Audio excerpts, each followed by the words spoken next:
Okay, so this first step is to control the center. I know it sounds cliche, but you really need to make your opening focus around these four squares right here: E4, D4, E5, and D5. So really, you don't want to be putting your pieces on the edge of the board and moving your pawns up the board. I mean, there are some exceptions to that, but generally, what you need to be doing to start the game should control these squares. So there are really two ways to go about that. One, you can put pawns in the center. That's like the most straightforward. That's the traditional way of doing it. You put pawns in the center, and then you're going to put your knights so that they control the center. So something like this. I'm sure you've seen this a million times before. You put pawns in the center, that controls the center, you gain space, and the knights control key central squares. This is important. The second way of going about this is the hypermodern approach. So you're going to play G3 or B3, and you're going to fianchetto the bishop. So yes, you're not putting a pawn in the center in the traditional sense, but you're still controlling the center because you're putting a bishop on its best possible square, and you're controlling two squares in the process. And when you do this, generally you're going to look to break in the center later. Depending on what your opponent does, they'll generally gain a lot of space in the center, and you're going to look to try and undermine it later and try and take advantage of it and find weaknesses in it by striking back later. But this is the more cagey approach versus just putting pawns in the center in the traditional sense, but this is very important.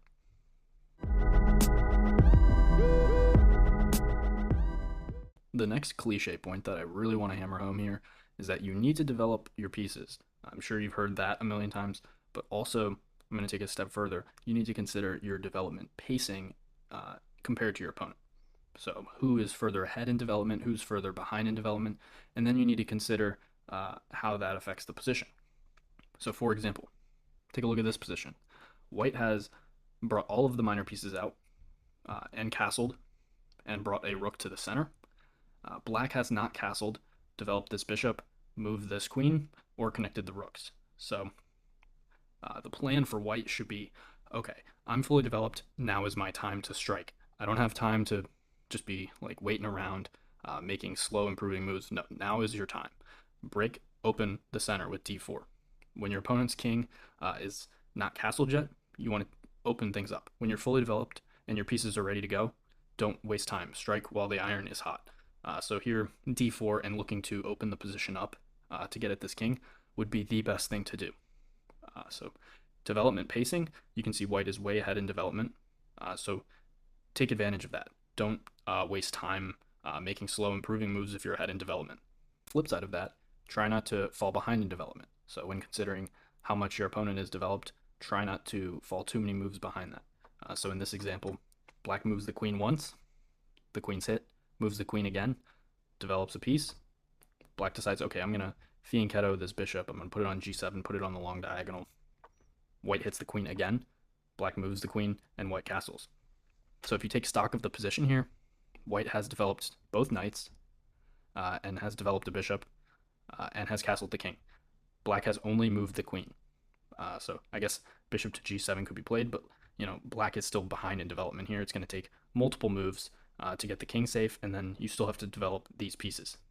So generally speaking, don't move the same piece more than once in the opening. Yes, there are exceptions to that, but you really want to be considering how many tempo you're giving your opponent. So like in this example, black had moved the queen to e5, which is not very good because white is going to develop the knight to f3 and hit the queen with tempo, so black is going to have to waste another move moving the queen, versus black could have moved the queen somewhere else and wouldn't have to deal with that and would be able to develop a piece. So you really need to think about tempo or tempi and think about how your development pacing compares to your opponent's.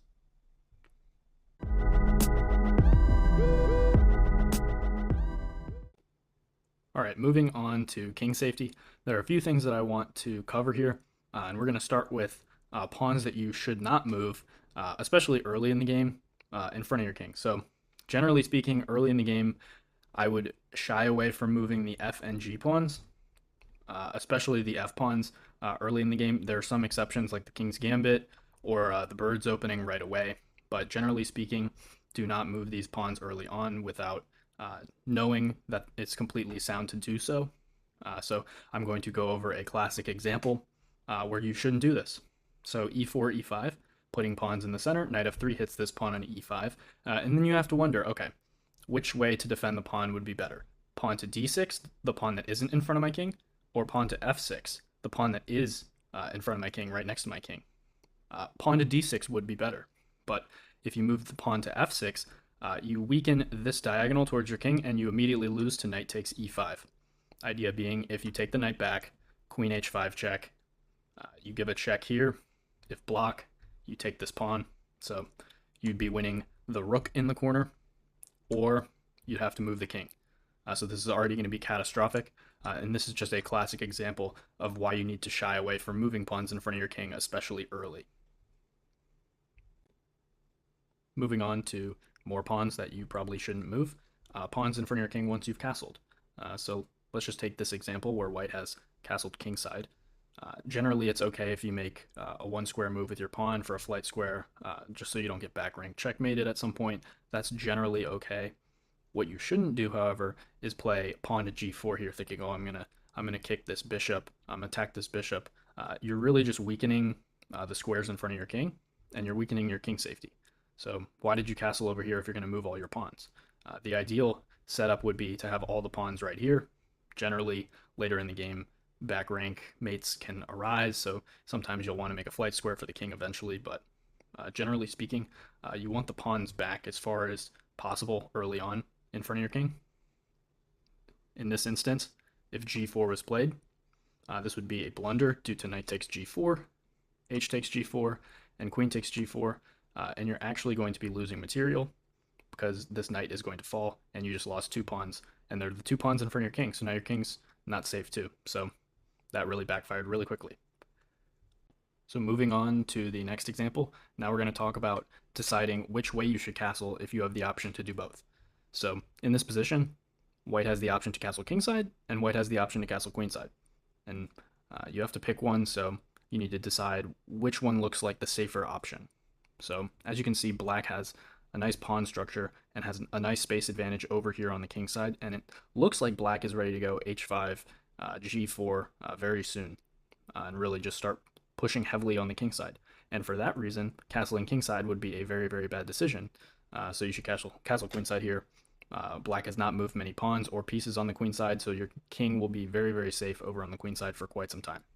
So this is a bit of a extreme example because it's very, very obvious that black has a nice space advantage on the king side, so it would be scary to castle king side, but these are the types of things that you need to consider when you're deciding where you should castle. In the next example, so black has already castled. White once again has the option to castle queenside or castle kingside.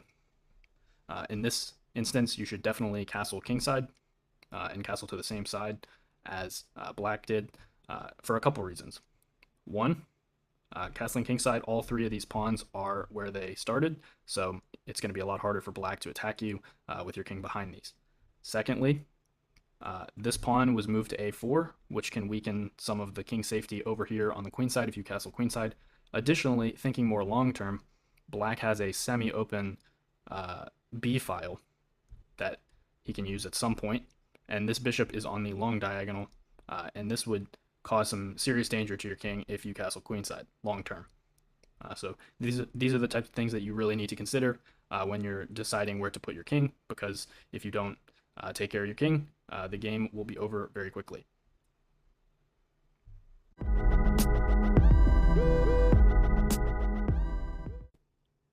Next, you need to be very good at identifying weaknesses and evaluating how they affect each position. So you need to look at your own weaknesses and your opponent's weaknesses and think about how that changes the position and how it should affect how you're playing. So grandmasters are obviously professionals at doing this, but first you need to know what types of weaknesses you need to be looking for. So this position has a lot of different types of weaknesses because it's a relatively imbalanced position. But one thing to look at is this square on d5. This is what we call a hole because there's no c pawn that can support this square on d5. And this e5 pawn has pushed past and can no longer protect this square on d5. So d5 is a hole. And generally, holes are good outpost squares for pieces, so particularly knights in this case. So white plays knight to d5 and puts the knight on a great square. And the reason that this is such a good outpost is that this knight can never be kicked with a pawn because there are no pawns on either side that can harass this knight.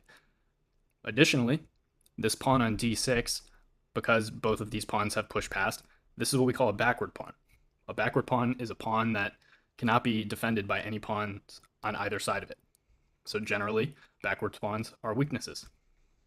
Another type of weakness in this position is these doubled f pawns. Double pawns are generally not a good thing, but long term, if you can get rid of them, they aren't necessarily so bad, and they can also be useful in the short term. So in this case, black is going to look to play pawn to f5, get rid of one of the doubled pawns by potentially trading it off for this pawn on e4, which in the process de-solidifies this outpost square on d5. So this would be a good plan for black to get rid of the double pawn, as well as kind of chipping away at white's outposts here. Additionally, you need to look at knights versus bishops. That's always important. Black has the 2 bishops. White has 2 knights and 1 bishop.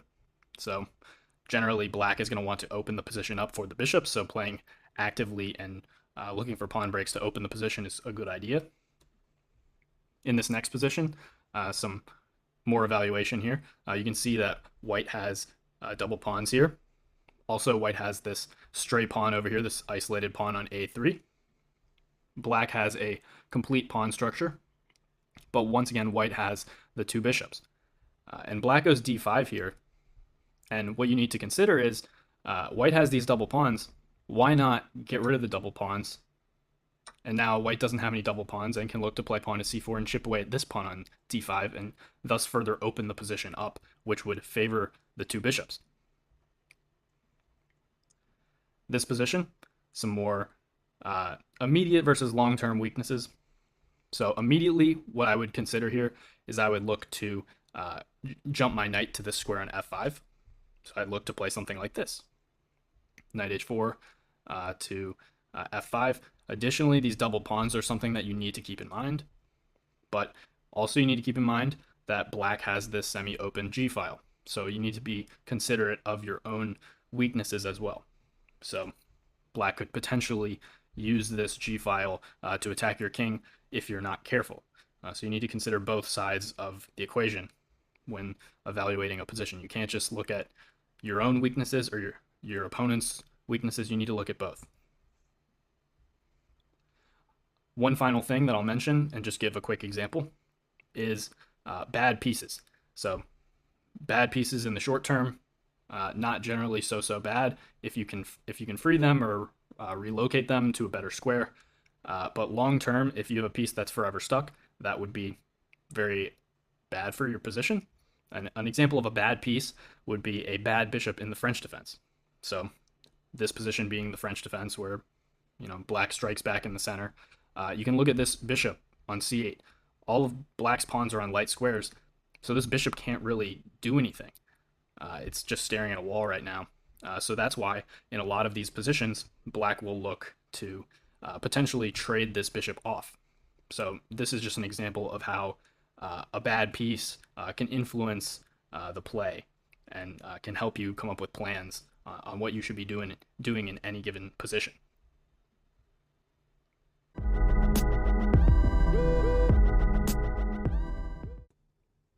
So this last point generally comes down to whether or not a position is open or whether a position is closed. What do I mean by that? A closed position would be like this position shown right here, where the center is completely blocked up and it's hard to kind of move around, and generally you can waste some more tempo or tempi here in these types of positions because it's harder to get at the king. So it's like you could waste a couple moves just going back and forth. I'm not saying you should do that, but generally you're not going to get checkmated if you waste a little bit of time.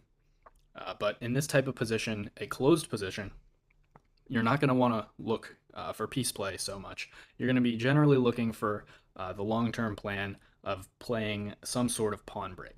So what do I mean by that? So you see how the structure is locked up in the center?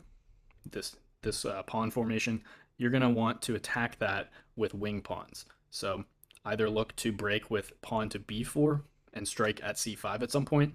It might take some preparation with a3, rook b1, and then b4, something like that.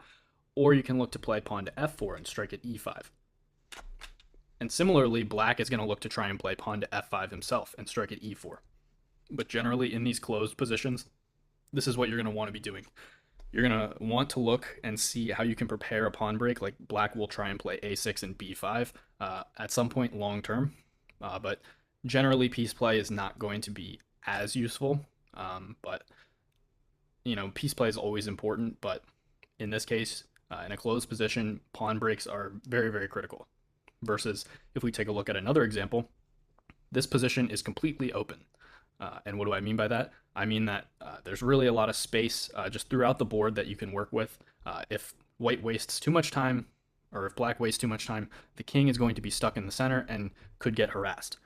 But as you can see, on the queen side, there's 3 pawns facing 3 pawns. So the pawn structure is just completely symmetrical. Same here over on the king side. So it's really going to be hard to be looking for some sort of pawn break. You really can't look for a pawn break in a position like this. So what you're going to want to do is you're going to want to get your king safe first of all, and then look for piece play. Put your pieces on the most active squares. Put the bishop on d3, put the bishop on c4, target these diagonals, and just really try and put your pieces on the most active squares. Once you castle, bring your rook to the open file, stuff like that. That's the type of play that you need to be looking for. Versus in this position, you're really not going to be looking for a pawn break. So you really are going to have to rely on piece play much more.